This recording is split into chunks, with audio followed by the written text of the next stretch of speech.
Hola! CNBC reported attack of the debt tsunami. Coronavirus pushes global debt to record high. The IIF, the Institute of International Finance, said global debt would break new records in the coming months to reach 277 trillion by the end of the year. With all this never-ending money printing by all the governments across the planet, it is impossible to believe that nothing is going to happen to the value of fiat currency and its purchasing power. Hola, from Colombia. With the present great world confusion, I wish to do my part to accelerate the evolution of human consciousness. Please help by subscribing and sharing these videos. Thank you. A high debt to GDP ratio is undesirable for a country, as a higher ratio indicates a higher risk of default.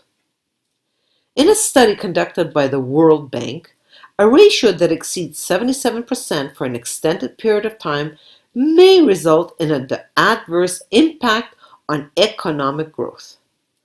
I personally laugh to myself every time I hear the word may constantly used in the mainstream media.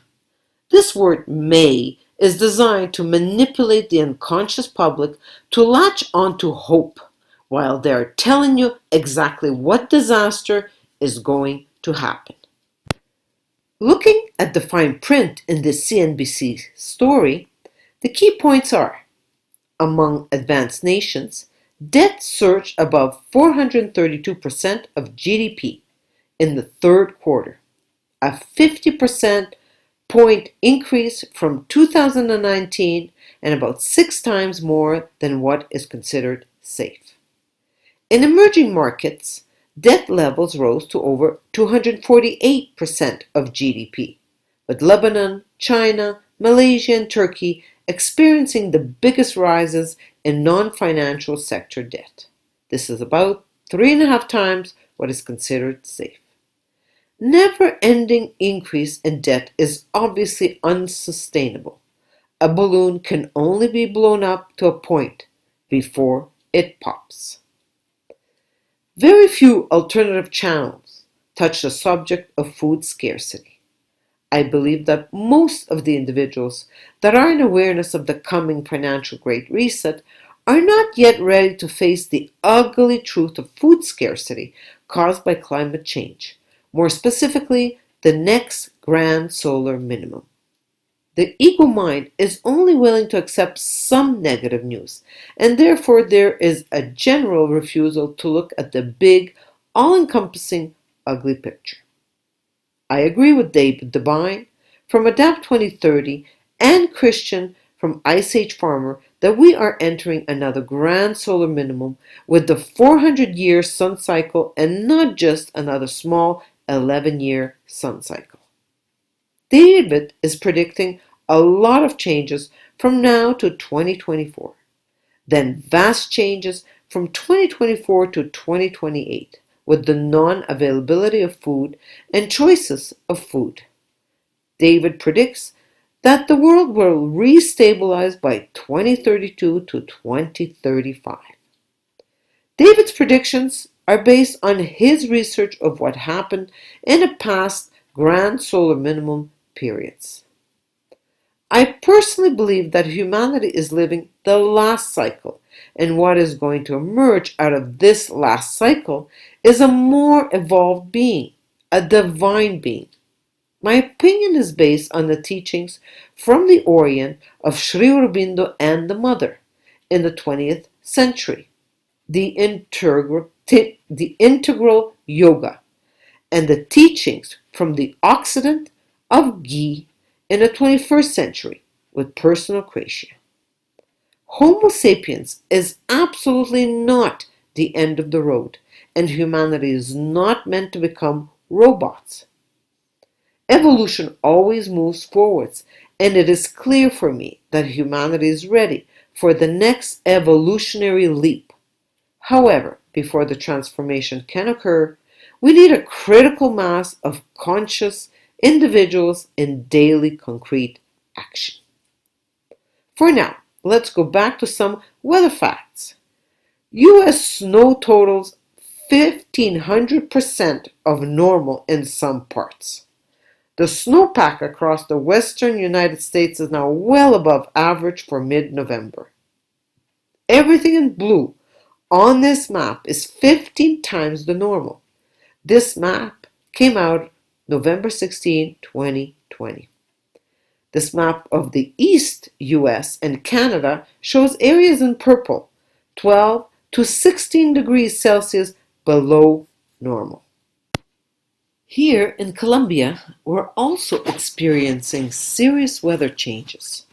Yesterday, the wind flattened at least half of the corn crop, and that is nothing compared to what derecho has done to the Iowa corn on August 10th.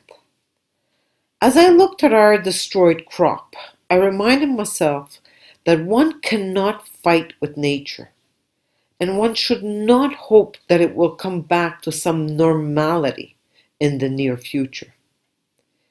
Ghis wrote in her booklet number 1, version 2020, page 79, only available in French.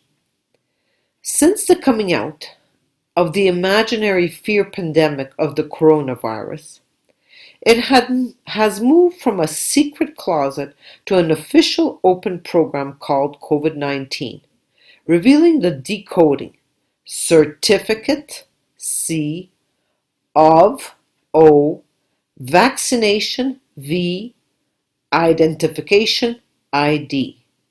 1 equals A for artificial, 9 equals I for intelligence. COVID-19.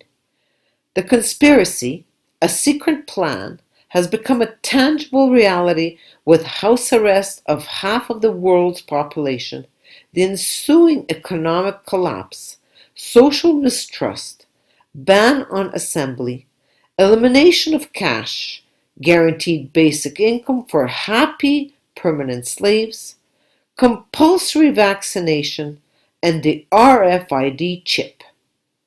Definite human slavery is well established.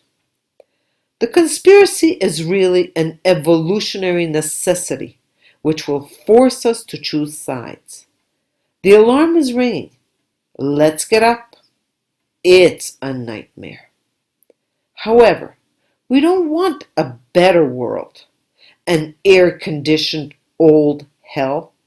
No, we want another world, heaven on earth.